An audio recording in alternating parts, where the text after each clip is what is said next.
Hello, ladies and gentlemen, and welcome back to our ninth grade English course. And today we're going to be moving into what is essentially unit number 2 on Homer's The Odyssey.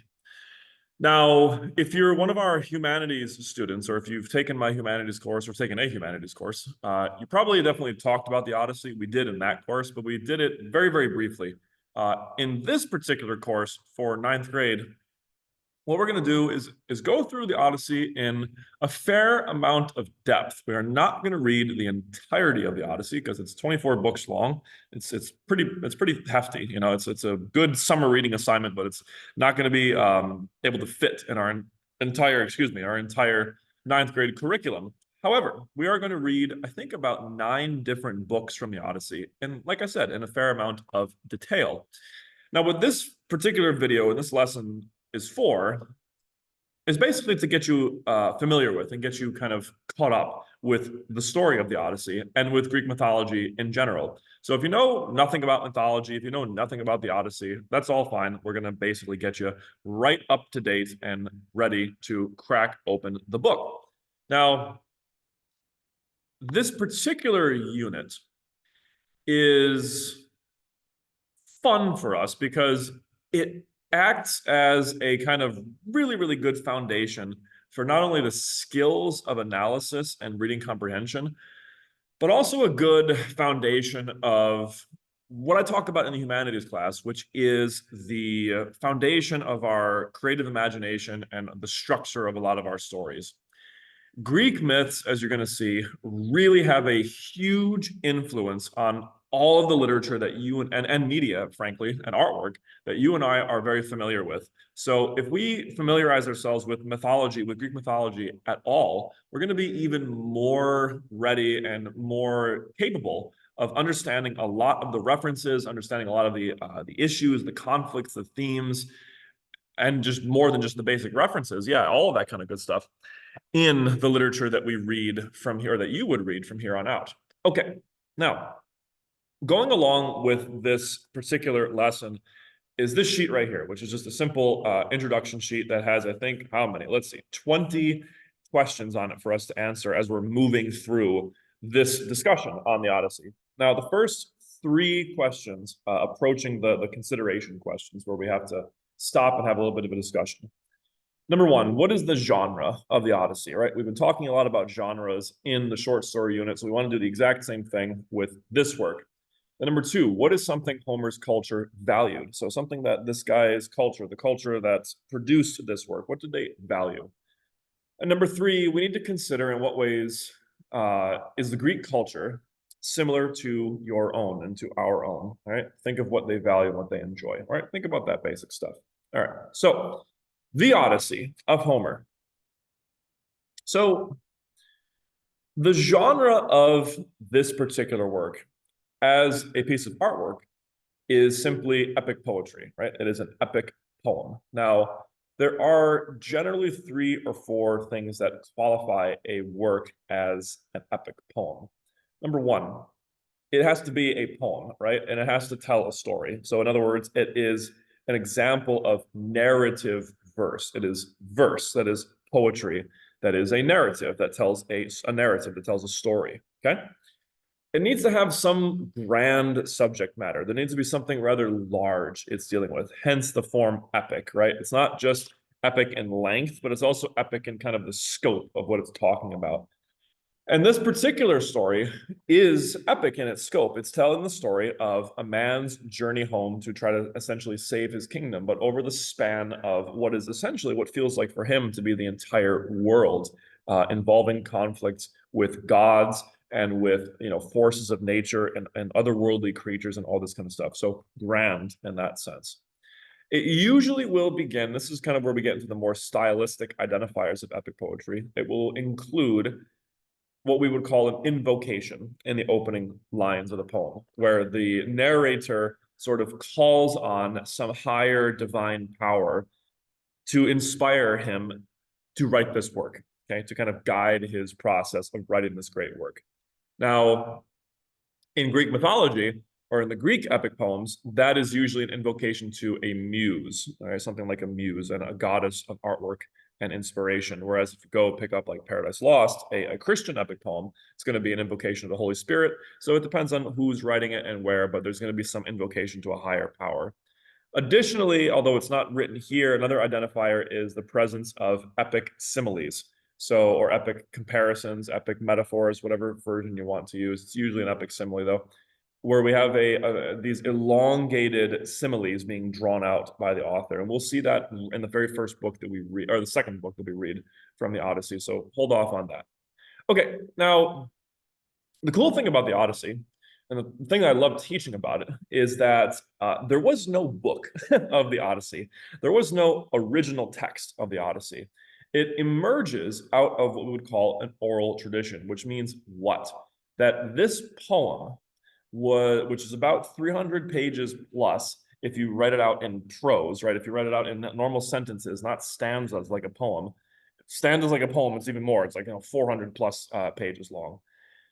It was memorized originally by this culture and this community. So the poets would basically get together, learn this poem to such a degree, they would memorize it and they would go and repeat it and recite it to their civilization, to their friends, to their compatriots, to their neighbors and all this kind of stuff. Now, this was done before it was written down, and I usually like to pause for a minute there. In any class where we're discussing the oral tradition, what does that convey to us about ancient man, that they were able to do this? They were able to memorize thousands of lines of poetry and recite them effectively at will. This shows us, ladies and gents, to a very simple degree, in a very simple way, I should say, that humans in the past had virtually the same intellectual capacity that you and I have. They were not stupid. They were not, profoundly ignorant, groping around in the dark, hyper superstitious people. They were not. They were just like you and I, living in this world and trying to make sense of it. Now, the only difference between you and I and them, the only major difference on that score between you and I and these people, was that we have more access to higher levels of technology and therefore more access to more quote unquote accurate insights about the physical world. In other words, science. Like we have a deeper understanding of the physical sciences, the natural sciences, than they did.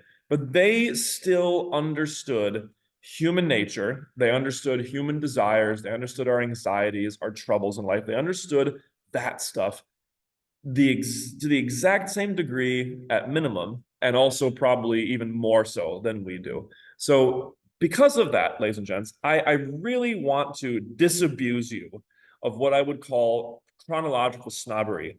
Don't write off ancient people's writings and artwork because they're ancient, okay? Don't give me the whole thing where, oh, it doesn't matter because the author's dead. It doesn't matter because it's so old. It's not relevant to me because it's so old, or all this kind of stuff. Absolutely not, okay? It makes it entirely relevant. It might actually be more relevant because as you read these people's ideas and their stories and their themes, and you realize, wait a minute, I'm going through something like that too, or I recognize that intuition or that sensation, that experience as well. Wait a minute, I'm not alone in this. Everyone in human history has been experiencing what I experienced to some degree. That's a wonderful thing to realize and something we should absolutely acknowledge as we move into this. Additionally, I don't want you to come into this thinking that, well, it's written by some guy named Homer. He's a Greek. It's about this guy, Odysseus. He's trying to get home. It's not relatable to me. I can't relate to this. Ladies and gentlemen, one of the main goals of education, one of the main goals of literature especially, is to try to get you to empathize and identify with everyone, right? You should be able to connect with everyone that we read, no matter no matter who they are, no matter what their gender is, no matter what their race is, no matter what their religious beliefs are, no matter what sexuality they are. You should be able to identify with everyone, no matter where they are, where they came from, what they've done. Okay. That's part of this. That's part of our whole process of education. So don't walk away and tell me, well, I'm only going to read stuff that, aligns with my particular demographic. It's like that is incredibly dysfunctional in terms of your academic development or your development as a human being. So try to identify with not only Homer, but Odysseus, right? As we're going to see, the main character. Identify with him because we all kind of can, as we're going to see. Okay, that's the oral tradition. Now, the third point here is Homer. This guy Homer. We actually don't know if Homer existed. Okay, we know that the Iliad and the Odyssey, these two great epic poems, are accredited to a guy named Homer. That's what we put like under the caption of the title here. Okay, but do we know if this guy existed? We don't really know. There's a legend. There's some sources that say, he was a guy. He was blind. He formulated this beautiful poem. He accumulated all the myths that were in the culture at the time, and then he popped out this poem. Maybe. It's also just as likely, maybe a little more likely actually, that Homer did not exist and Homer was actually just a pen name that was given to a group of poets essentially that were working on these things and created these great works of literature. So could have been a group of people, could have been, a collection of people over time. It could have been one singular guy. We're not totally sure. But for our purposes, honestly, guys, it doesn't matter all that much, okay? So just know about that with Homer. Okay, now the culture that we're talking about, ancient Greece. So Greek culture, what do we need to know about this? Typically, when my students begin this unit, you should be, depending on your teacher, you're probably close to talking about something that has to do with ancient Greece, or at least the ancient Mediterranean world at this point in history. So what do we know here? It's a culture, as it says, that emphasizes excellence in physical ability, art, and learning, gives profound contribution, or it has given profound contributions to the world of philosophy and art and politics as well. Okay, so the Greeks, they love physical fitness. They love the physicality of the human beings. They really exalt in making sure that everyone is beautiful and that everyone tries to be as fit and as athletic as they can be, as well as being as versed as they can be in art, particularly music, as well as being versed in the stories of their particular tradition, the myths, the poems, all this kind of stuff. You need to have a full education in ancient Greek culture, and you need to have good learning skills, particularly in the forms of rhetoric and in the forms of like critical thinking or logic and philosophy. You need to have all of that kind of wrapped up into one. So that's their education and their values. So a good way to, by the way, to tell a culture's values is look at its education, look at what it's teaching people. Okay. Now, the classical period that we're in, when these things were written, between the years 700 BC and 400 AD, right? This whole period where the Iliad and the Odyssey were formulated and circulated and had their first major impact is in this, as you can see, about 700-year period, okay, before Jesus and right after the birth of Christ. It was marked by well-known historical figures, works, and events, right? So a lot of figures in this particular period of history, both in Rome and in Greece, really ended up shaping a lot of what you and I are studying. At least if we're not directly studying them, they have influenced what we are going to be talking about. Whether it's Romeo and Juliet, whether it's poetry that we're reading, whether it's this work in particular. They just have this incredible, deep and long-lasting impact, okay? The values and features of the civilization, okay? Some three major things that the Greeks value that are relevant to us as we read the Odyssey. Number one, they valued heroic feats, okay? So we really like you to try to prove yourself and to try to do something that is heroic and that is going to help you gain honor, gain glory, gain whatever word you want to use for that, gain some kind of recognition for what you have done in this life, okay? They also love achievements of art / intellectual skill, okay? They really like someone who can think on their feet, someone who's not an idiot. They like that sort of idea. So I usually tell my students, like, a lot of people make the mistake and think that the Greeks kind of loved, these dumb jock kind of characters. Like we can think of like Hercules as like this, lumbering, brutish kind of figure that are really good at their athletic feats, but have no real intellectual skill.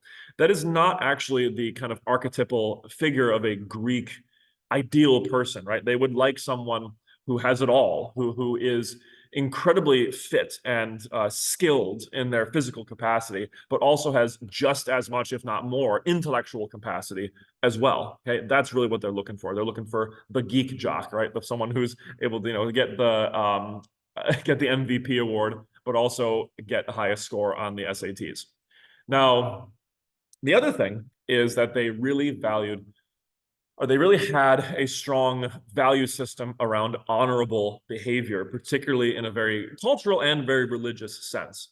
And the three subjects of that we usually see this act itself out with, or we usually see this in the practice of, is in the realm of the gods, in the realm of guests or people that you meet in travel, people who are in your home, and as well alongside the people who are dead. Okay, so gods, guests, dead people. All right, we need to show honor to all of these groups. So I usually ask my students, like, how do you do that exactly? How do you show honor to, let's start with the dead. How do you show honor and proper kind of reverence to someone who is dead?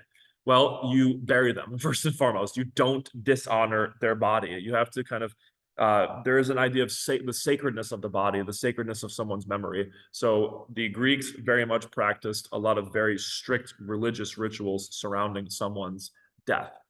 Notice this, by the way, even if that person was an enemy of yours, even if they are someone who you killed in battle, they are still owed a honorable burial in the ancient Greek custom. And if you don't bury them, you are liable to a curse and punishment from the gods. That's just how deep they were. And this still, by the way, exists even to this day. Like if you're in the American army, for example, and you defile, is the word we use, right? If you defile a soldier in combat, if you defile a fallen soldier's body on the other side, like even if it's a soldier, a terrorist, whatever, if you defile their body in some way, shape, or form, you can be court-martialed. You can be completely kicked out of the army. This is unacceptable behavior because we still believe in some level of sacredness or some level of honor of the dead. Okay. Now, they also had really, really kind of old and ancient kind of Indo-European values around guests and hospitality. So hospitality is a huge thing in the ancient world, not just Greece, but the whole ancient world. And you can kind of understand why, because this isn't the age of newsreels. It's not the age of phones. It's not the age of safety apps and all this kind of stuff and police. So this idea that you should trust someone and you should behave kindly and respectfully towards people, like strangers, is huge in the ancient world. You need to make sure that you therefore have a good reputation and that everyone is trustworthy, because the opportunity to betray people is again very, very open in the ancient world. Now, what does the situation kind of mean, and what does this look like? If you are traveling down the road, for example, you're going from Sparta, you're going to Athens, whatever. You're going down the road, and night time comes, and you got to find somewhere to stay. You find someone's house, some farmer, some kind of lord or lady's house. You go in, you ask for, hospitality. By the way, can I stay here, please? They are at some level duty bound to allow you to stay there. Now, what happens when you do that? You come into their home. They have now a duty to treat you well and to respect you and to protect you also, so that if someone tries to come and kill you, they have to defend you.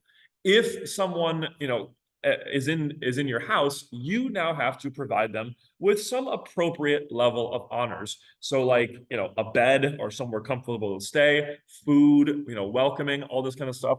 You need to be respectful to them.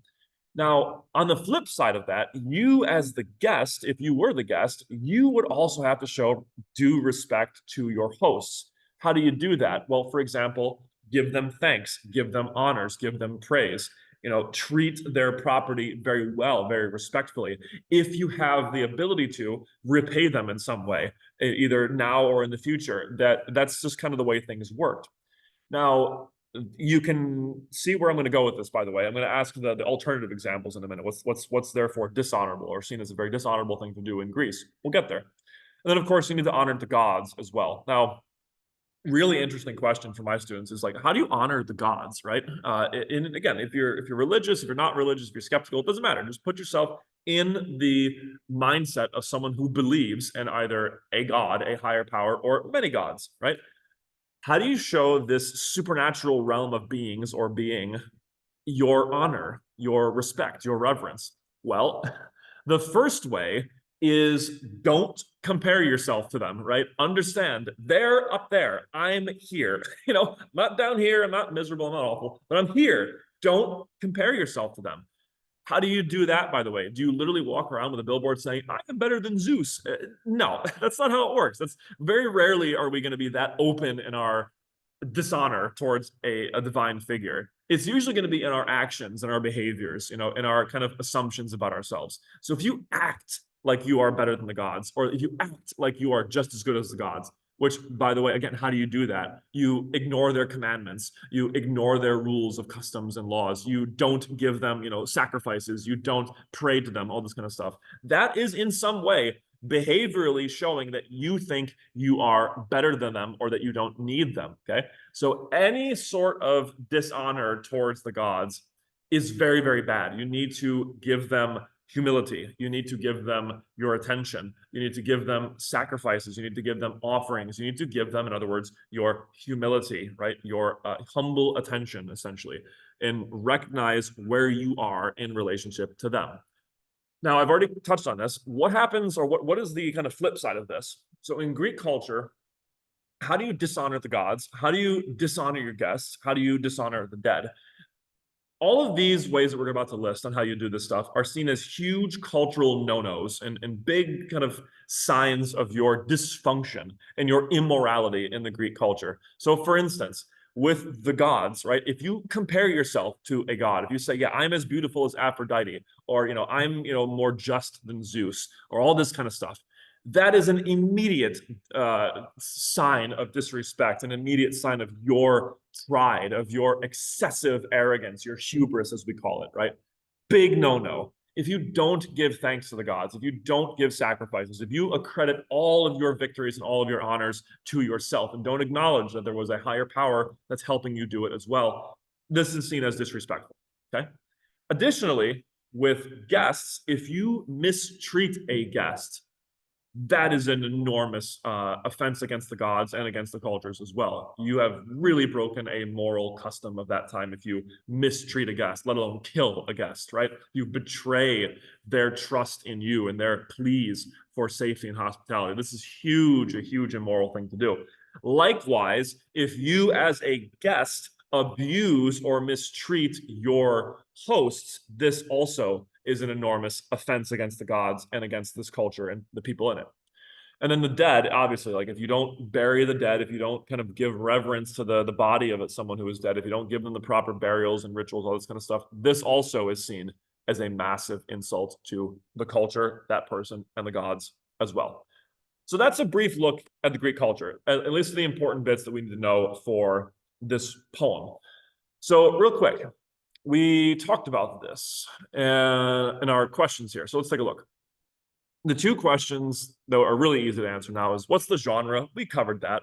What is something that Homer's culture valued? We covered that. There's a lot of things that they value, right? We just picked one thing. And then consider, in what ways is the Greek culture similar to your own? So look at their values, for example, the value on athletics, the value on the intellect, the value on the skills and learning and all this kind of stuff, and the values around honor. Like, do we see anything like that today? I kind of hinted at a few obvious ways we could see that today, but you go ahead and throw another one in there. Number 4, how does the use of an oral tradition characterize the people of the past? Think of what you need to be able to do that. And that was basically my point, guys, of how we need to respect all humans through all of our history and not assume arrogantly that we are better than them in terms of intellectual capacity, simply because we know more about the physical sciences now. And therefore we don't need to listen to anything that they're saying. That is incredibly arrogant, incredibly disrespectful to all the people who lived before us. So the oral tradition kind of gives one brief little glimpse of insight into that, of how we, even thousands of years ago, had an enormous intellectual capacity that rivals even the capacity that we have today. So respect them for this. Okay, a couple more questions as we move on now. So, mythology. All right, the more specific literary genre that we're talking about here. We talked about the genre of like what form of artwork is this. Now talk to me about the genre of literature. Like what actually, the type of story is this epic poem? Well, it's mythology. Now, open question to kind of warm you up, of course, is how many of us have encountered mythology before? How many of us are interested in mythology? Most of my ninth grade students have had kind of a mythology unit back in like sixth grade or fifth grade. Some of them have read Percy Jackson or some other small Greek myths or adaptations of Greek myths. Some of them have seen the Hercules cartoon. You know, we've had some level of exposure to Greek mythology or mythology in general in our culture. I know if you're a fan of Marvel, you definitely have, because you know there's Thor. Thor is and Loki. There's Norse mythological figures. There's going to be more on Marvel, but hold off on that. So, what are some of the things that we identify in a work that kind of clues us into the fact that it is mythology? I put out a couple here.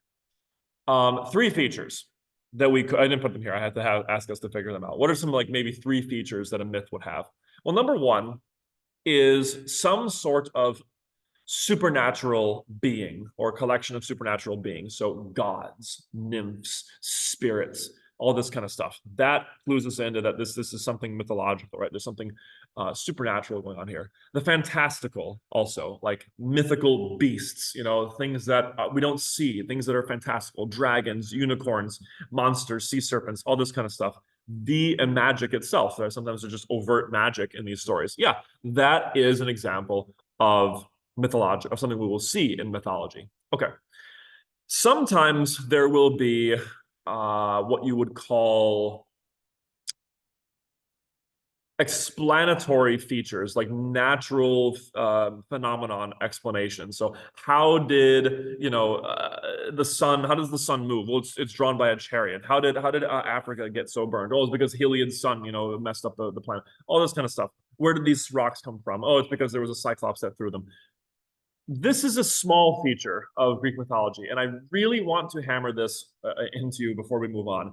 Do not read mythology thinking that it is just old idiot humans trying to come up with explanations for natural phenomenon that they don't understand. That is not mythology, right? That is not the purpose of mythology. That is a feature of it. Sometimes they did, yeah. But did people back then really buy that, guys?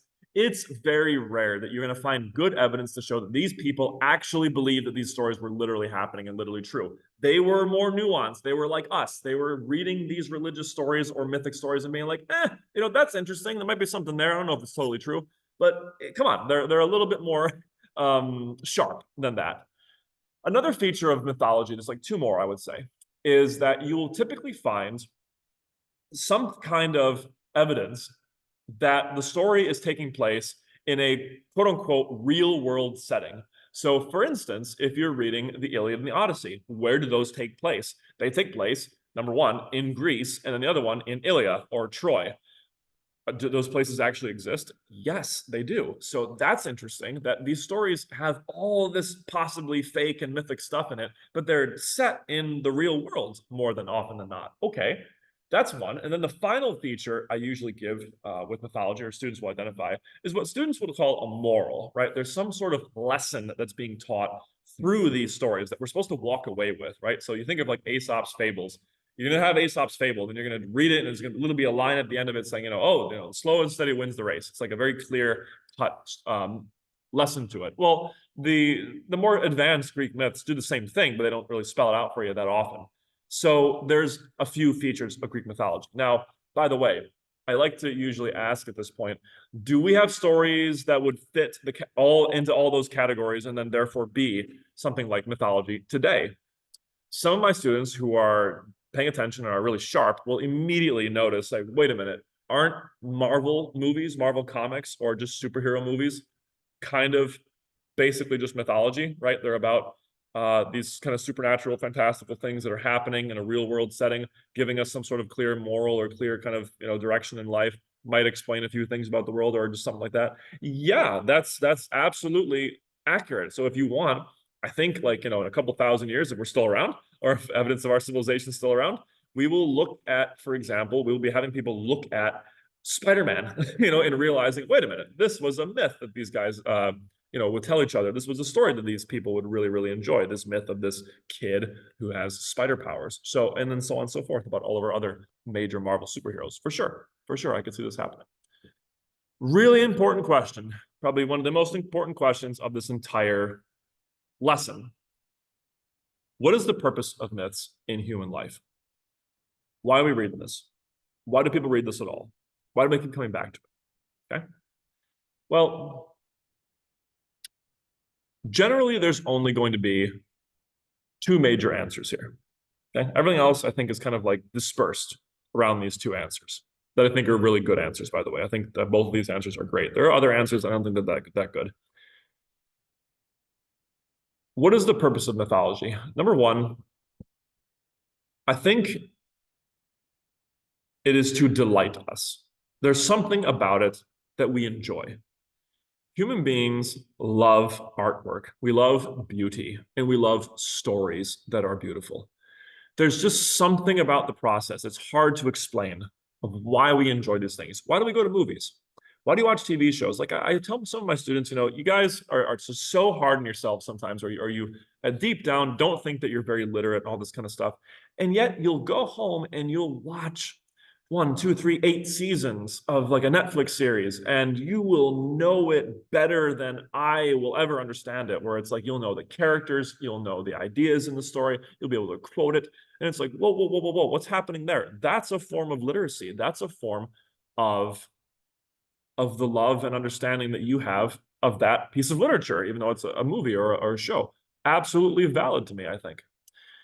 Now, that's one thing to delight us, right? It enriches our lives. It makes our lives more entertaining, more fun, more fulfilling at some level, right? And then the other really good answer, I think, for what myths are basically for and why we're reading them is that they educate us, that they help instruct us about the world and about life, and they help us direct our lives well. So the fact that we have these stories that are being told again and again and again and again, and that we have sort of created in our mind and we've identified as a culture, as a people, as a species, that this is a good story, this is a story that we enjoy, and it should be continued to be told again and again. That what we're basically doing there in some form is we're looking at how people behave in these stories or what the story has to tell us about life.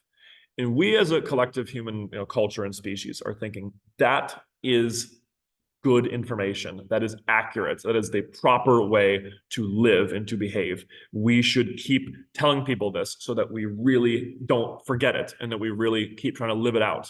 It's basically like giving us a guide map, okay, a user's guide to life, but in the form of a beautiful story, okay?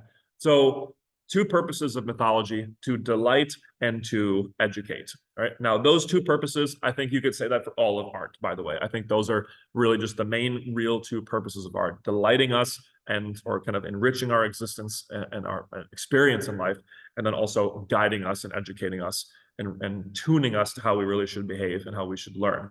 Absolutely. Now, who cares?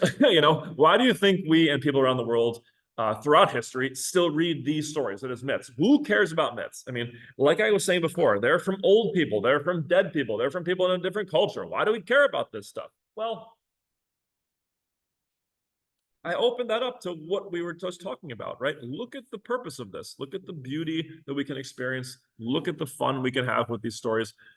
Look at what we can learn, as we're going to see as we move through this story. There's a lot, ladies and gentlemen, that we can apply to our lives through this story.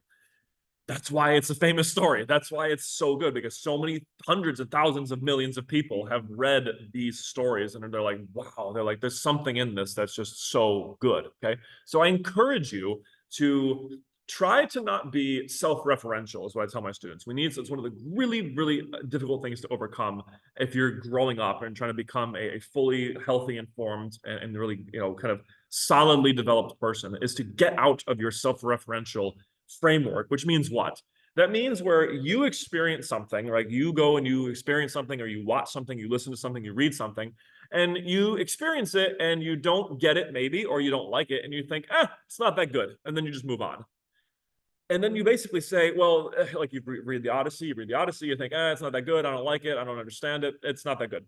That's self-referential. That's saying that it's bad because I don't like it, or it's bad because I don't understand it. Guys, try to take the humble position and realize, like I just said, billions of people have loved this work.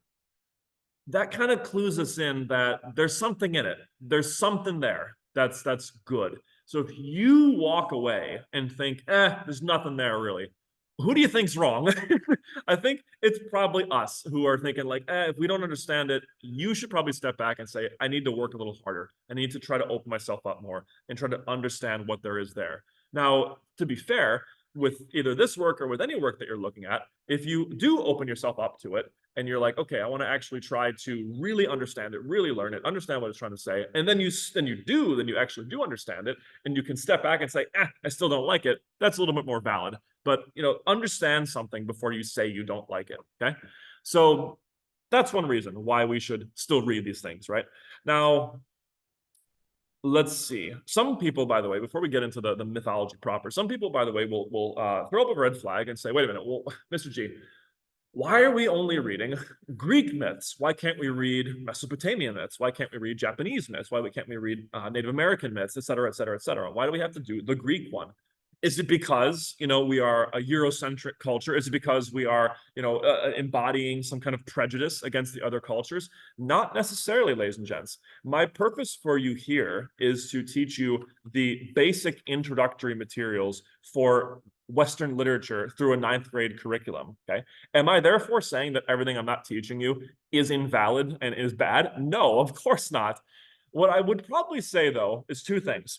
Number one, if we're trying to understand really influential literature, like the literature that we're going to read throughout the year, and that you'll read usually in any English, really good, deep kind of classical English course, you really need to understand the Iliad and the Odyssey. You need to understand Greek mythology. You need to understand biblical religion as well. You need to understand biblical literature, because the Bible, as I talked about this in the humanities class, the Bible, biblical literature, and Greek literature, mythological literature, were the two bedrocks of inspiration for so many features of our culture that have influenced the rest of the world. They're just so deeply rooted in our value system and our imagination that you really do need to understand them. And if you are going to be a fully formed student of English literature, you must understand those things. I go so far as to say, if you're an English literature student who doesn't know virtually much or anything about Greek myths or even biblical literature, you're just not going to be as prepared. Now, it's not just, again, that you're going to say, oh, I'm going to get the references and all this kind of stuff, but you're not going to get the deeper themes. You're not going to get the values and the developments of other pieces of literature. So try to open yourself up to that. The other thing, by the way, is that there's a general historical reason why we are more likely to read, let's say, the Odyssey than we are going to read the Mesopotamian myths. It's because this particular culture was so placed in its geographical, location and the history that it was involved in, that number one, it wrote its work down much earlier than other cultures did. So by the time the Greeks did take their oral tradition and formulate it into a written work, other cultures were not doing that, right? They were still kind of sticking into the whole oral tradition kind of mode of being. And then what ended up happening is that, again, through the motions of history, the Greek culture became absorbed into one of the most influential civilizations in human history, the Roman Empire, or the Roman civilization, which then ended up influencing, again, through domination or kind of what do you want to call it, assimilation of many of the other cultures in Europe and in the Middle East and in the upper part of Africa, so that this major civilization in the world, that is the European civilization, really embodied or kind of soaked up the Greek myths and then began to spread it and disseminate it everywhere else. And it's, again, we can have the debates, the discussions about history and what's right and wrong, all that kind of stuff, but it's basically just historical facts, guys, that if you're looking at world history, one of, if not the most influential and powerful figures or groups in the world was the European civilization, was Europe or Western civilization, whatever you want to call it, whatever phrase you want to use for it, exerted an enormous influence on the rest of the world. And so thus, everything that was within that culture also kind of was disseminated throughout the world. Is that right? Is that wrong? I leave that for your own philosophical discussion. That's a whole moral discussion we could have later.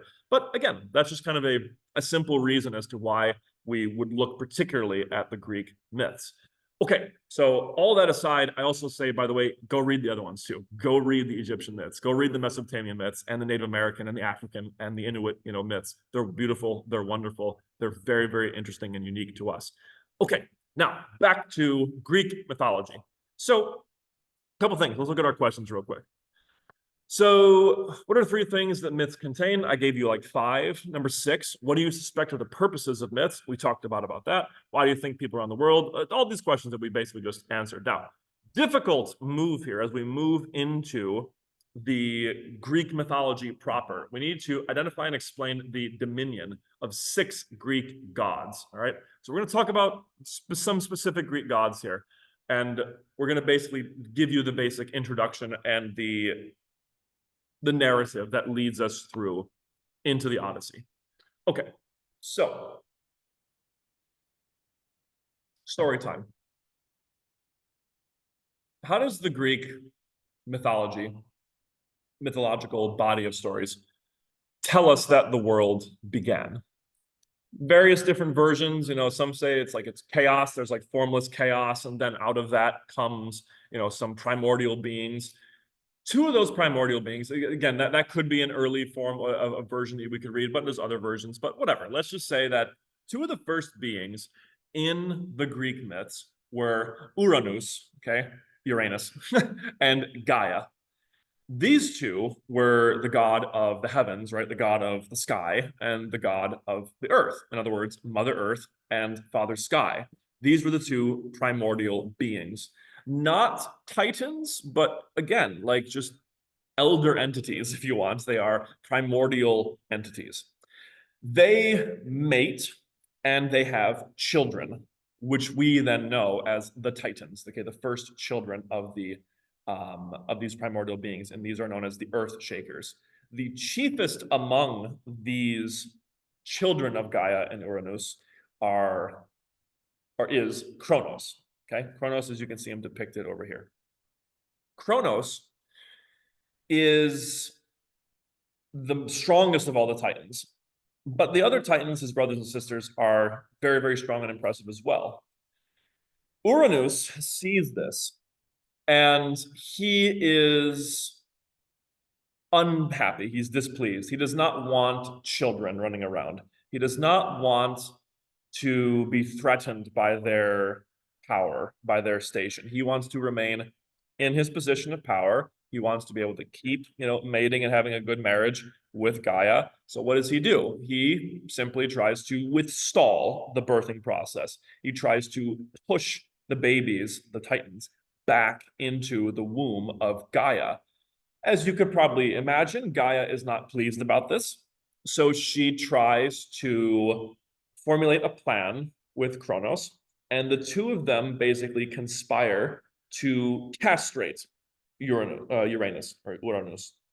And thus he flees away, and then we have the dominion of the Titans. So now the Titans are ruling the world, right? So Kronos defeats his father. He then marries, that is, Kronos then marries another Titan whose name is Rhea, or Rhea, however you want to pronounce it. They start to have children. And Kronos starts to have some PTSD flashbacks. He starts to think, I don't want my children to do what I did to my father. So what does he do? He's like, well, I'm not going to do the whole thing of stuffing them back into my wife. That doesn't really seem to work.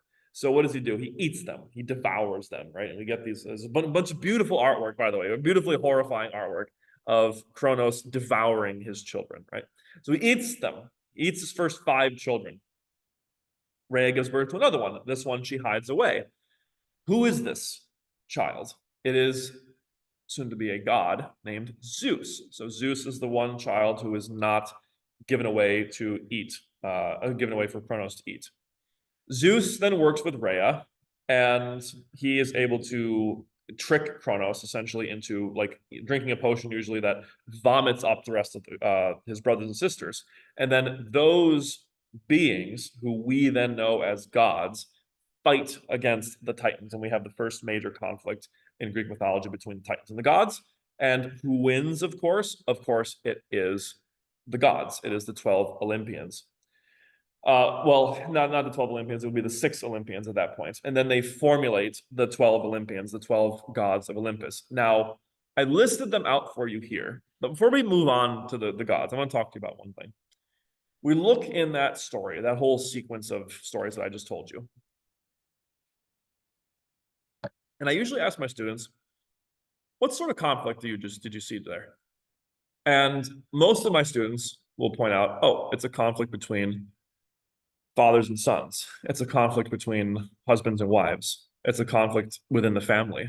And that's very true. Okay. That's very, very good observation. And the Greek myths understand that and they intuit that some of our very deepest, earliest, and most intense conflicts are going to be with our family.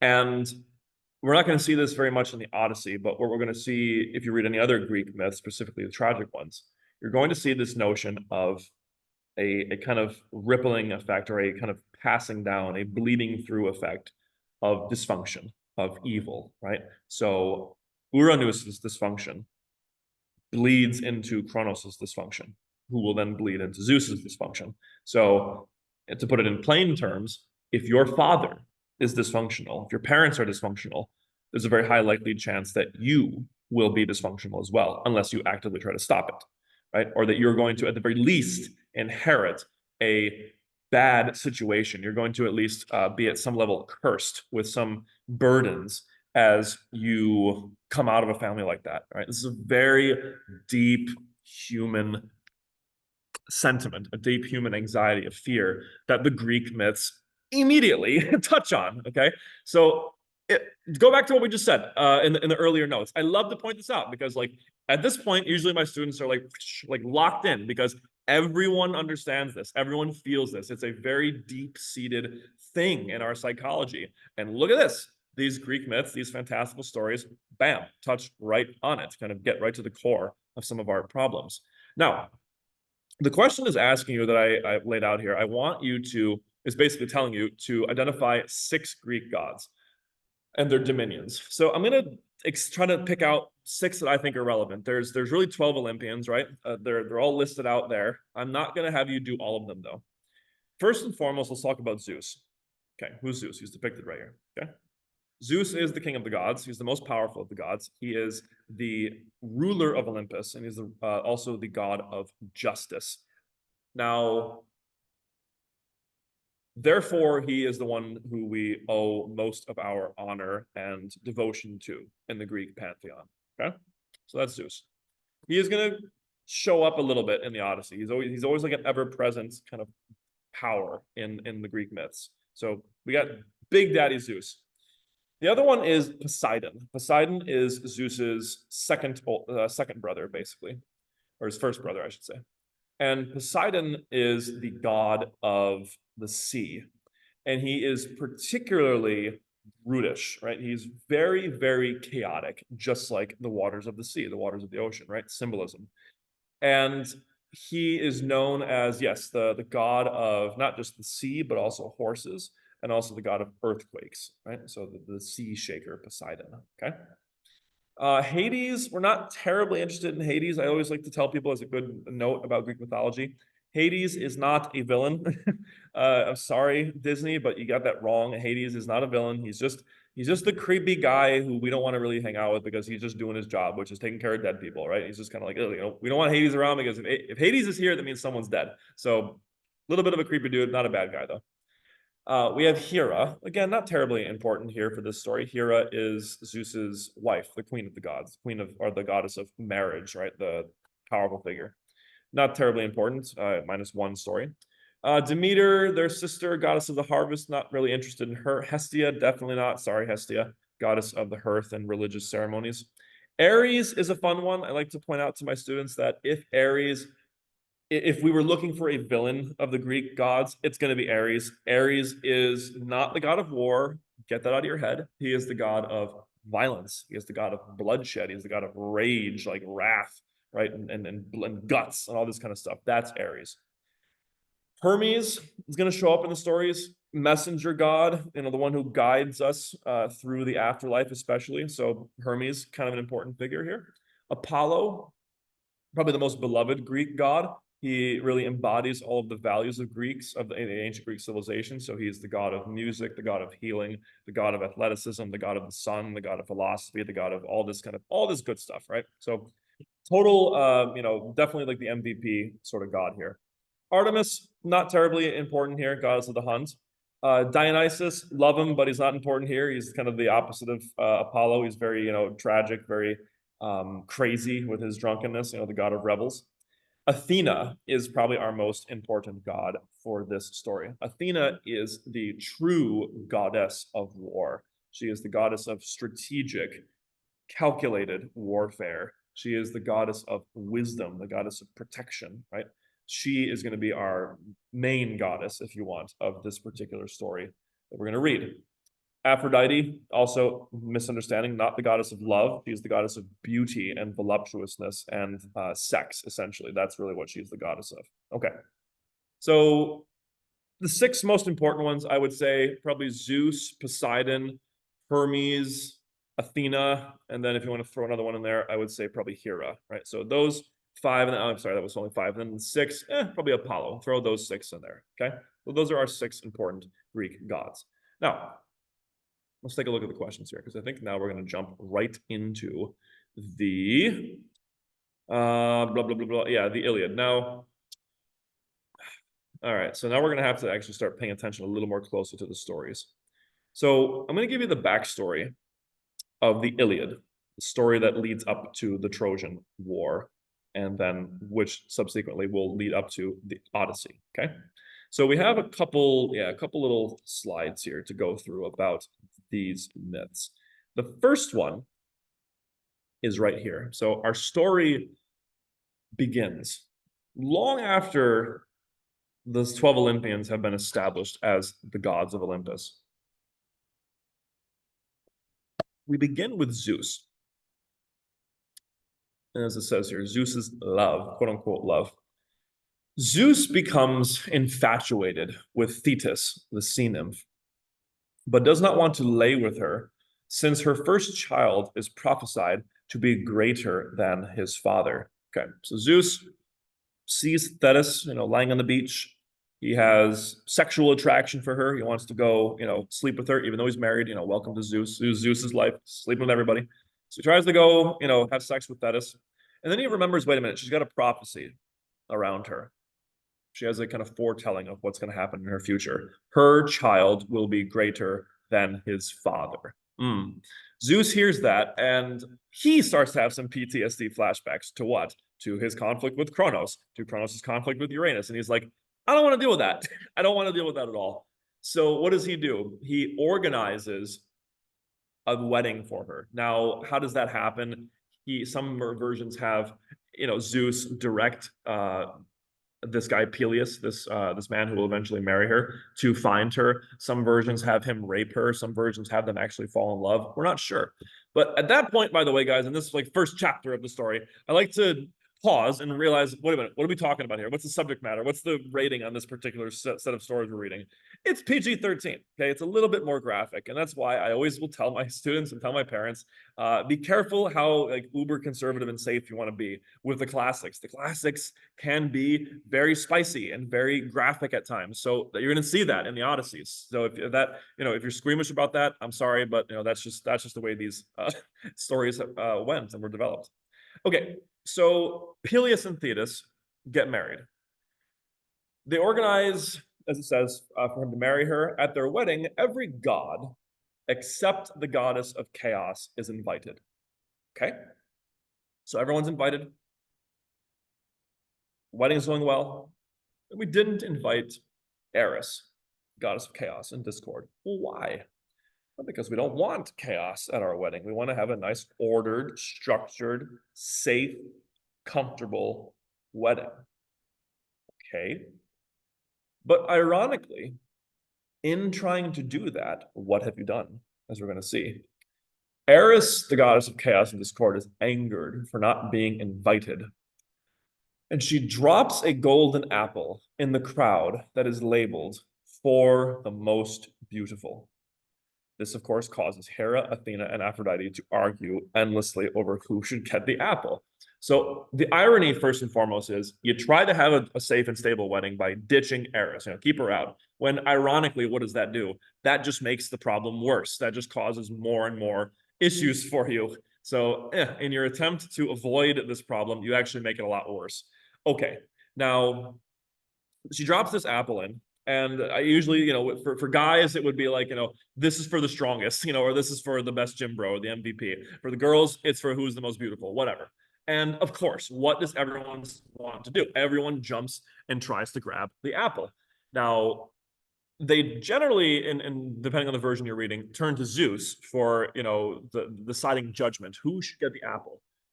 And Zeus is like, I don't want to give this to anyone because if he gives it to Hera, then he's going to have Athena and Aphrodite, his daughters, essentially, or his daughter and half sister, mad at him. And he's like, no, I don't want that. If he gives it to Athena, his wife's going to be pissed and his other daughter's going to be pissed off. And it just goes on. It's a lose, lose, lose situation for Zeus. So he just says, no, I'm not going to do this. Meanwhile, after the wedding, Thetis has a child. She gives birth to him, Achilles, and hopes to protect him from fated harm as he grows into the greatest warrior of his generation. So there's a prophecy around her son now. He will become the greatest warrior of his generation, of Greek history, basically. But he will die young if he goes to war, basically. Right? So there's a prophecy about Achilles' her son's fame. All right. Now, by the way, I learned recently, this little version of the myth where we see Achilles being dipped in the river Styx by his heel, which makes him invulnerable for all but that one spot. It's actually a later myth that the Romans added in. In the Greek tradition, Achilles was actually not invulnerable, but people just thought he was invulnerable because he was just that freaking good. He would fight 30 soldiers at once and not have one scratch on him. He was just that amazing of a fighter. Okay, so which actually kind of makes him, I think, a much cooler, a much, much cooler, interesting character, that he's not invulnerable. He's just an absolute tank on the battlefield. Okay, central ideas that we see thus far in the story and what themes could they be linked to? So we look back at these stories. I'm thinking about this story in particular. What do we see? We see adultery, right? We see like Zeus's lust kind of, driving him on. We see people trying to avoid problems in the whole situation with Eris, rather. And we see Thetis, in some sense, also trying to avoid problems, right? She's like not a fan, if you want to read a little more into it. She's not a fan of the fate of her child, right? She knows he's going to be greater than his father. He's going to be the MVP of the Greeks. And she's like, maybe not. Maybe we should keep him away from this. I don't know. And that's, I think, where we get this myth, by the way, of him being dunked in the river, is her hyper protection of him actually ends up giving him his major fatal flaw, or his major physical flaw. So we see this interesting idea, this theme of when we try to avoid a problem, we end up causing it to happen, or at least causing it to get a lot worse. Okay, so that avoidance is a myth, or is a theme here, or is a central idea here. And then we also see that there's something going on with adultery, right? That adultery and that lust is going to lead to a lot of conflicts. Okay, now conflicts, of course, we see conflicts within marriage, we see conflicts with the gods, we see conflicts with Achilles. Achilles' eventual fate as well. Okay. The next stage in the story, all right? Sorry. We have, what does it say? Prince Paris and the apple. Right, so what happens with Prince Paris and his apple? So Zeus comes up with a solution. He says, why don't we have this nice, young, pretty prince from Troy decide which of the three goddesses should receive the apple? And Paris agrees to this. And he's offered 3 gifts from each of the goddesses, essentially. One, Hera, offers him great ruling power. She says, if you choose me, I will make you ruler of all Greece / the world. Athena says, I will give you great victories in battle. I will help you win the conflicts of your life. Aphrodite says, I will give you the most beautiful woman in the world. Okay. Now, Paris is a young boy who's particularly known for his interest in women and in love and sex and all that kind of stuff. So he chooses Aphrodite. And Aphrodite, of course, by the way, a couple notes here. Aphrodite left out the important detail that, yeah, you can have the most beautiful woman, but we didn't say that she was single, you know? So keep that in mind. Now, we'll come back to this actually. Let's read on. So then Paris sees that the most beautiful woman in the world is Helen of Sparta. And the unfortunate reality is that she is married to King Menelaus, the king of Sparta, which, if you know anything about the Spartans, you know that they're pretty aggressive and scary fighters, right? Paris steals her away and then makes her essentially Helen of Troy. Now, this, of course, will prompt the Greeks, Menelaus, his brother, and all the kings of Greece that are underneath their control to launch 1,000 ships to try and steal her back or take her back and undo this grave insult that they've been given, right? Because Paris essentially took Helen while he was the guest of King Menelaus. So there you go. There's those hospitality honor codes being broken right there. Now, did Helen go willingly, or was she, bewitched and enchanted by a goddess? Did Paris just steal her outright? It's unclear. It's totally unclear. We're not given a clear accounting of it. All we know is that in the morning, she's gone, and now she's hanging out with Paris. That's all we're told. Okay. All right. Now, a couple things here. Common tropes and story patterns that you see here. The wishes, right? The choice between three options, right? The triad of options, the forked, the tridented road. We see that here. And for number two, are there any central ideas or themes that continue into this part of the story? I think, once again, there's this presence of something that the Greeks are touching on about adultery, about dysfunctional relationships, dysfunctional marriages, or romantic connections. There's something going on there that they're going to cause conflicts, that they're somewhere at the root of a lot of conflicts that we're having is some bad relationship, either with our wife or with our family or something going on there. Okay. Now, there's another one that I want to insert for us, which is this idea of choices, this idea of values and what you choose to pursue in life, what you choose to value and what you choose to chase in life. The Greeks have a sense of tragedy about them because they recognize, I think quite rightly, that we can't have it all. And that very often, more often than not, one of the things that happens to us in life is we will look back on our life and realize that, wait a minute, I chose the wrong thing to pursue. I have wasted a part of my life. I have pursued something that ultimately was not worth it, I think. And we see that begin here with Paris's choice. Paris is given the option of great political power, great military achievements, and great what? Love, or great, beauty, or the companionship of great beauty, something like that. And he chooses the beauty one. He chooses the romantic kind of option.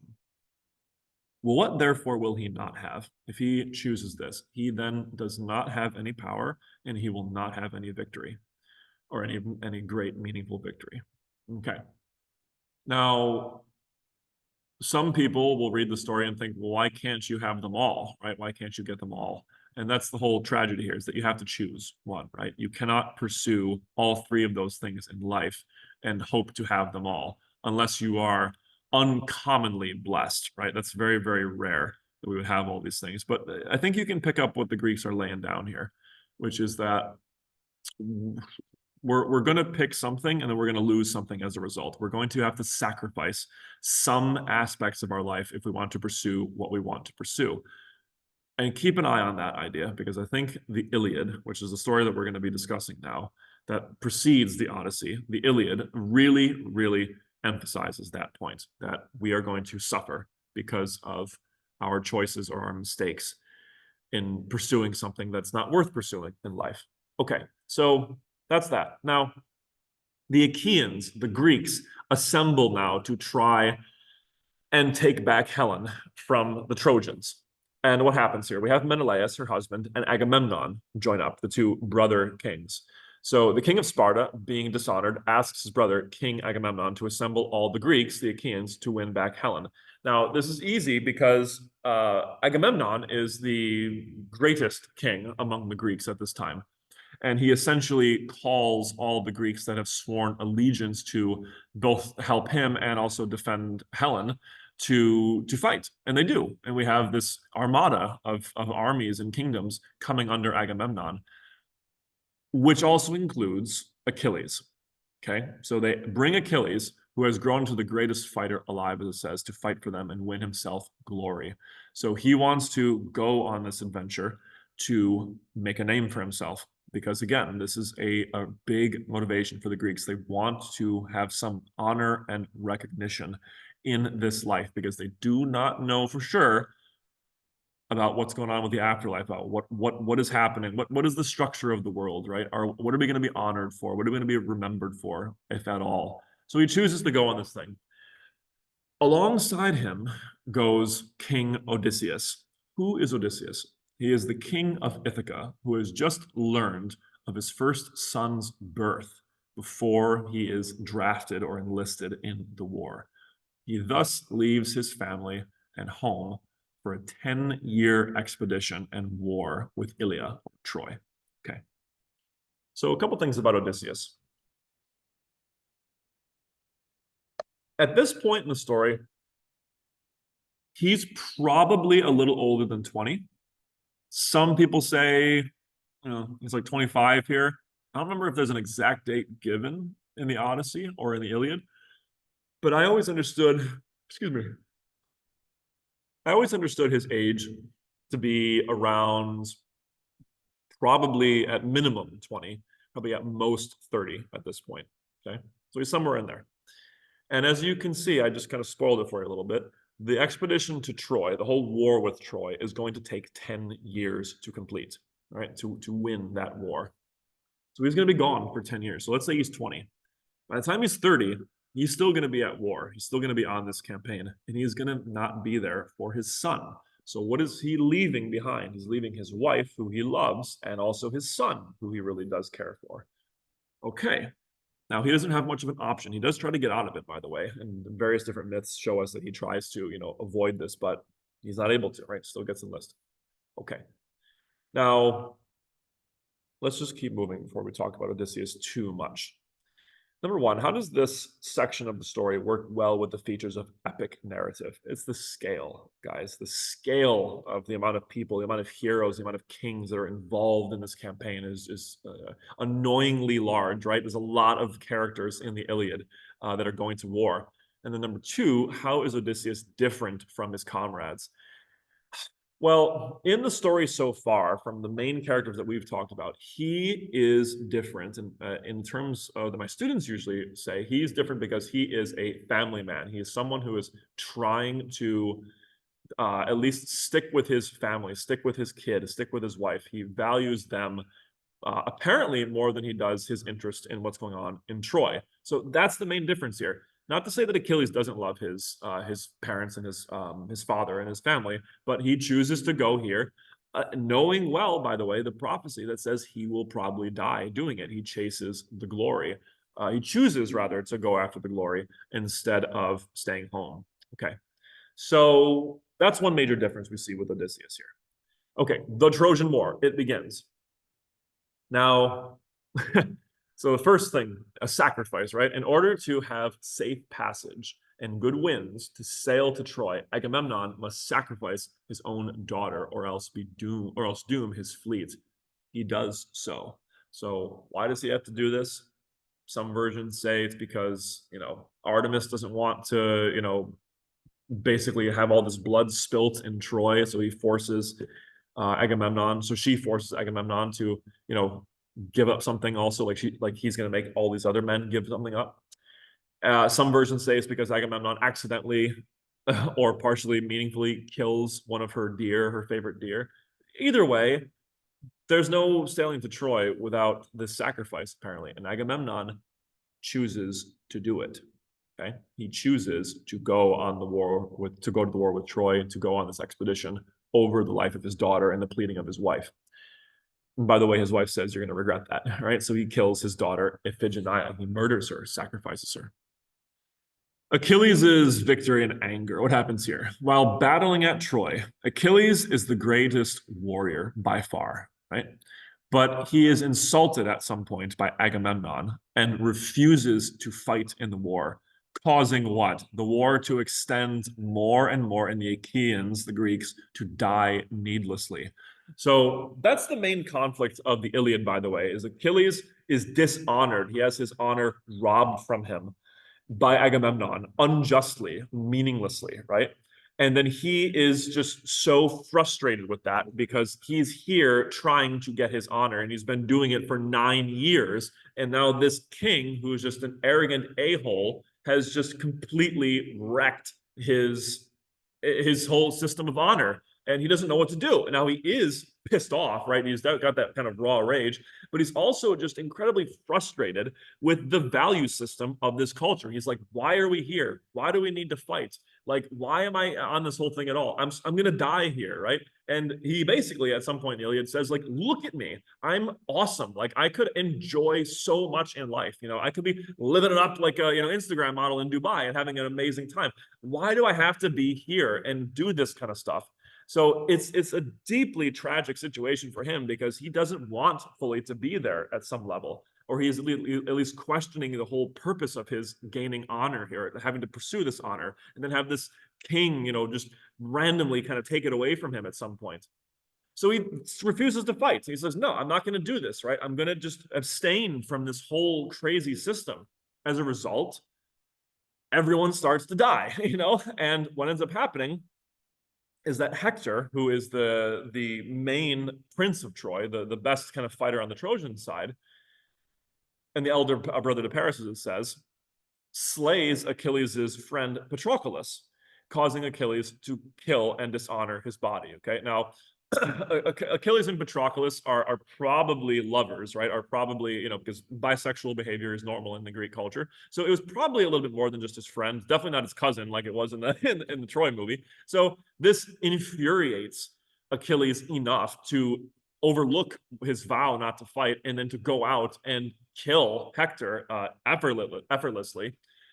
And also a little bit more than kill him, he dishonors his body, right? There's that shock factor again with the values. He drags his body around Troy 3 times, just humiliating him and his family. So yikes, right? Like really deep depth of this guy's frustration and rage, this anger of Achilles. Okay, and that's kind of his low point as a character. Finally, it says, after making amends with Priam, that is the king of Troy. So Priam, comes in famously to Achilles' tent and begs for his son's body back. Achilles, through a lot of heartfelt conversation, finally does yield and helps Priam and his son get back and have a proper burial. He chooses that redemptive kind of road. Um, he continues to fight, but he is killed. Paris shoots him with an arrow, right? And Achilles dies. And that is particularly bad for the Trojan side because now what? How do we win now? It's 10 years into this thing. We had our greatest fighter kind of come in and sort of help us start to win again. But now we're fighting the Trojans where there's no way to get past their walls, right? Because they're kind of entrenched in these enormous God-shaped, God-forged walls. And we're screwed, right? There's just no way to win this. We've been going at this for 10 years. So what happens? Facing defeat after his death, Odysseus devises a plan to trick the Trojans and win the war in one night. What, of course, is the trick? The trick is the Trojan horse. The trick, basically, if you haven't heard it before, is that we're going to create this grand, huge wooden horse out of some of our spare ships. We're then going to sail away and make it look like what? We just left them an offering to Poseidon so that we could then sail home safely. The Trojans come out, realize the Greeks are gone. Okay. And what's up with this horse? Must be an offering to Poseidon. We want to honor it. So let's take it inside the city. They take it inside the walls. What happens? Later that night, after the Trojans, celebrate the end of the war, out of the horse come what? Some Greeks. So they come out and they slaughter the guards at the gates and they open the gates of Troy, allowing the Greek army, which was not gone, but just simply hidden, to then flood into Troy and burn it to the ground. Okay, so Who is responsible for that? Of course, that is Odysseus. That is his plan. And thus, he is given credit for being the man, essentially, who conquered Troy, right? It was his plan that got that done.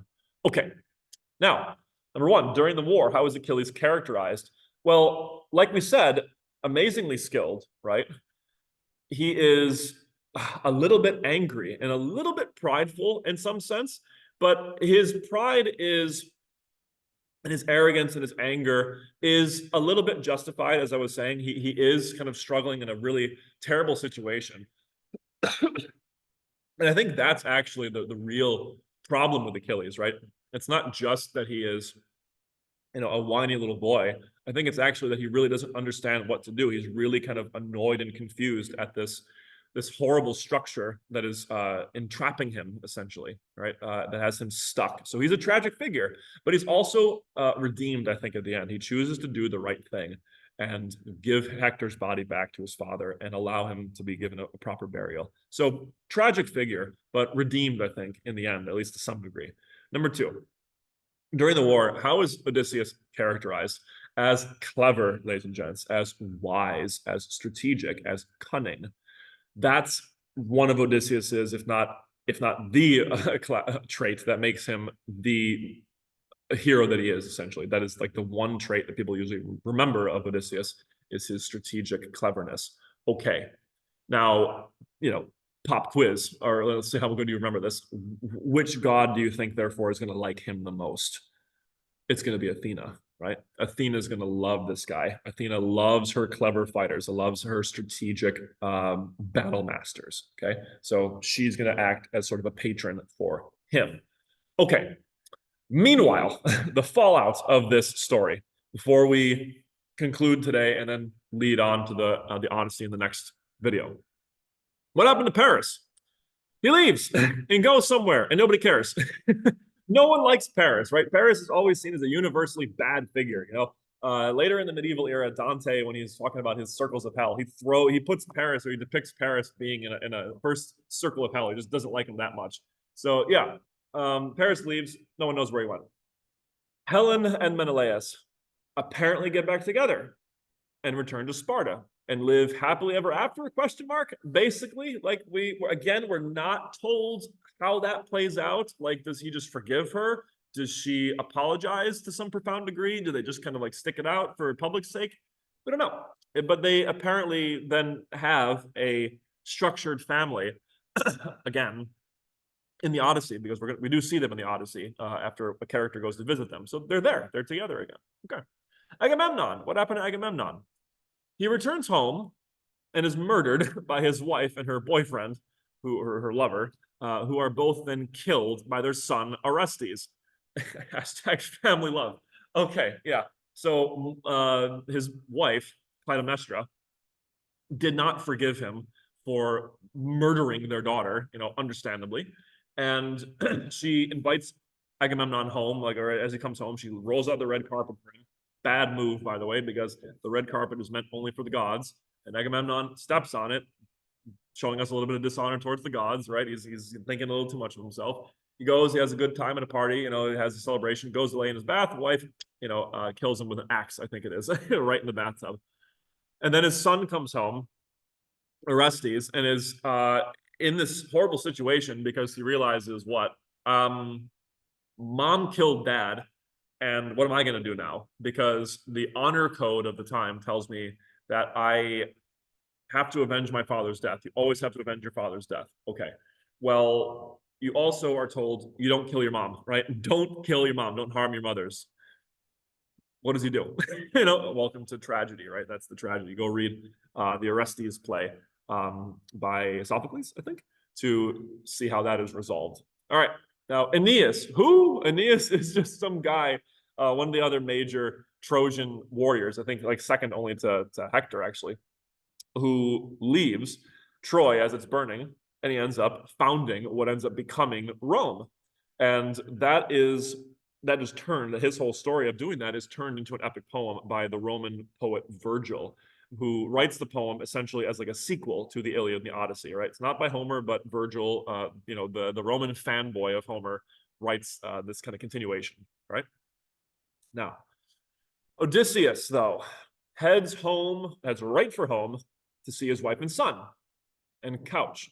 But he's delayed for another 10 years. So the Odyssey, ladies and gents, is going to pick up essentially 20 years after Odysseus left for Troy. So the timeline is kind of important here because a lot of our questions, a lot of our analysis, or not a lot of our analysis, but some of our quiz questions, for example, in class, will usually revolve or require some understanding of the timeline here. So it goes like this. Odysseus leaves for Troy. He fights in Troy for 10 years. Troy falls. He tries to get back home, and he's at sea for another 10 years. So in total, how long has he been gone? He's been gone 20 years, which means his son, Telemachus, is how old now? 20 years, essentially. So his son has been without a father for 20 years now, and his wife has been wondering where the hell he is for 20 years. Because 10 years ago, everybody else came back from Troy who was alive. So she's like, where is he? What is going on? Why is he that late? So terrible situation, right? Terrible for him, terrible for the whole family. It is tragic, as we're going to see, and desperately so, because his main motivation now in this story, the Odyssey that we will read, is to get home, right? He wants to get home to his family. What does that mean? We're going to talk about that at the beginning of the story next time. Now, take a look. Number one, what has been the consequences? What have been the consequences of the war with Troy? And what ultimately started it, right? So we go all the way back to what Zeus was doing with Thetis, right? We go all the way back to how Paris was choosing to go after Helen. What have been the consequences here? Death, tragedy, dysfunction, okay? People losing the best years of their lives, people losing loved ones, people not being able to live all the fullness of life they want to. All of that is the consequence here. Now, take a look. The really important question here. Number two, what is Odysseus's goal, and how does this contrast the situations of those he fought with in the Trojan War? His goal, ladies and gents, is to get home to his family. He wants to be home with Penelope, his wife, and with Telemachus, his son, and rule over his little patch of land named Ithaca. That's all he wants. Okay. Now that should sound familiar because that sounds a lot like what we were talking about in the monkey's paw, right? That simple bedrock sort of desires, that humble desire in life to have love and have a relationship with your loved ones, essentially. That's what he wants. Have that simple and very beautiful life. Now, contrast that with other characters. And let's go back for a minute. We contrast this with, for example, people like Menelaus and Agamemnon, more so Agamemnon. What did Agamemnon chiefly want? He was chasing power. He was chasing that kind of renown. And what was Achilles chasing? Achilles was chasing honor as well. Again, understandably so because of the values of this time, but that's what he was going after. So you got one guy chasing power. You had another guy chasing glory. What about Paris? What was he looking for? He was looking for love in all the wrong places, right? Now, what I like to have my students do is look at all the things that everyone's chasing here. What do the Greeks show us about those pursuits based on what we saw happen to these figures? They fail. They suffer. They're tragic. And I think that is both Homer and the Greeks trying to communicate to us, ladies and gents, that when we are trying to choose our purpose and direction in life, there are better answers than some, right?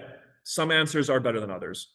So if you are going through life and you are like Agamemnon and you are looking for power, I got to have the highest paying job. I got to have the most, people underneath me. I got to be the most influential person, all this kind of stuff. How's that going to go? It's not a worthy goal. Why? Because it's not really aligned with what is essentially the deepest purpose of human life, or one of the deepest purposes of human life. What about if you want, like Achilles, you want honor, you want to achieve these great feats, you want to really maximize your reputation, all this kind of stuff for your accomplishments? Understandably noble, but again, it's going to be tragic because you're not, again, going to be aligned with that true purpose, with that deepest purpose and most fulfilling purpose of life. What about Paris? Do I need to say it? It's like, obviously not. Obviously, that sort of stuff isn't going to work. That sort of like just grabbing other people's wives is not, and grabbing anyone that's going to make you feel, I don't know, sexually fulfilled or at least erotically fulfilled with her beauty. It's not going to work, right? If you're just chasing that kind of stuff. So sex, power, and fame don't work as goals for your life. That is what this story, I think, is illustrating, at least tangentially. Well, what does work? As we're going to see, Odysseus's goal, at least if not works completely, it does a lot better than the other ones. He's looking for a family. So was Menelaus, by the way. Menelaus was trying to get his whole home and family back together with Helen. Worked out for him. We're going to see if it works out for Odysseus. And I'll say this here. I'll cheat. I'll tell you this now, and I'll tell you at the beginning of the next video. One of the main ways that we're going to read the Odyssey is, yes, as a narrative, yes, as a piece of mythology. But the way that I like to have my students read this is a little bit specific to me, but that's fair. It's okay, because you can always disagree with me. You can always go read it in many other ways. I like to have them read it, like most myths, as a metaphor for our experiences of life. So if we understand that myths are metaphors for the experience of life, that they kind of depict for us what we are going through and what we are struggling with in life in mythic, fantastical forms, in metaphorical ways. If that's how we understand a myth, how do we understand the Odyssey, therefore? Because as you're going to see, the Odyssey is a journey story. It's a man journeying through life, trying to get to a goal. Well, what is the metaphor then? What is the clear link between our life and this story? Well, it's clearly, guys, I think, meant to be a metaphor for us journeying through life and trying to get to a goal, a final purpose in life. Well, what is that purpose? What is the purpose we are aiming towards in life? Or at least that I think Homer is directing us to aim towards in life. It is something to do with having a whole family and home life. It's something to do with being a father. It's something to do with being a good husband. And it's something to do with being a good steward of your kingdom, essentially, being a good king. Again, sure, okay. Does that mean that we need to go and pursue those things just like that? No, I think, but that's the first step in understanding this story. Something about that setup is closer to the proper purpose and goal of life than the other things were. Okay. So there's something about reaching for a family, a son, a wife or husband, dependent, whatever, a child, right? A son or daughter, husband or wife, a structured and intact home life. There's something about that that is better than the other things we talked about. Okay, that's one of the things I think this story is really clearly showing you. We're going to talk a lot more about that. We're going to articulate that a lot more, but I want you, as we are reading the Odyssey, as we're looking at this, to understand it like that at some level, right? It is, in some sense, a metaphor and therefore a guide for how we should act in our lives if we want that kind of goal, if we are aiming for that kind of goal. And I'll tell you this, and then we'll end it for today. What is the goal, therefore, of life? It's not a complicated question. Everyone's going to usually say the same thing. It's some true, deep level of happiness and fulfillment. That's basically what I think everyone's really, or what I think most people really are aiming for. We're aiming for some true, legitimate, sincere happiness and fulfillment within ourselves and with everyone around us. Then we will, at least at some level, be much, much happier than we are now. That seems to be the goal that we are shooting for here. At least Odysseus certainly is. Now, how do we get it? How do we keep it? How do we get there? That's the story of the Odyssey. How do we get that happy ending? And how do we keep it? Okay, so If you understand it that way, again, that is my reading. That's the way that I like to teach my ninth graders the Odyssey. If you disagree with it and you're going to read it in some other way, through some other lens, that's totally fine. That's valid. And I will be teaching it again, just as a normal narrative, as a good kind of story. But then I'll usually take a pause and we'll analyze it like that as well. Okay. So long video, long introduction to the Odyssey, but c'est la vie. So next time we will begin reading the Odyssey. We're going to read book 1, book 5, and book 9, or from book 1, 5, and 9. We're going to talk about it and analyze it like we just did here. Okay. So I will see you then. In the meantime, have a fantastic day, and I will see you very soon. Bye.